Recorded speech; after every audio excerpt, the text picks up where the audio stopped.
આ રીંગણનું શાક ક્યારે બનાવ્યું તું? આના રીંગણ નહીં રવૈયા કહેવાય. એ તો સુકાઈ ગયા છે એટલે એવા થઈ ગયા છે. આ રવૈયા છે? સુકાઈને એવા થઈ ગયા છે કે ખબર પણ નથી પડતી કે રીંગણ છે કે રવૈયા. તમે પંચાયત ના કરો અને આ બૈરાનકામાં તમારા વચ્ચે નહીં બોલવાનું, બરોબર? અને બીજી સાસુ તો બનતા જ નહીં તમે મારી. અરે ઘરમાં ધ્યાન તો આપવું પડે ને. આ બનાઈ ગાલી હોય તો કોઈના પેટમાં જતું.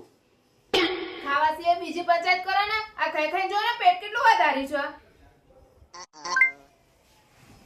સારું, હું લીંબુ લાવ્યો હતો એ બી અત્યારે લખોટ્યું જેવા થઈ ગયા છે. એનું શું? લીંબુની શું વાત કરો છો તમે? ગાજર બી સુકાઈ ગયા છે અને લીંબુની વાત કરો છો ને તમે કોથરો ભરીને લાયા તો તમે સુકાઈ જ જાય ને. સારું, ગાજર તો તું લાવી હતી તો ગાજર કેમ સુકાઈ ગયા?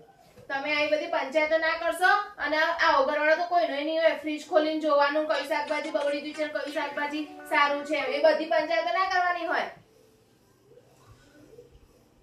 આવું કોઈ જોડે થાય છે ભાઈ?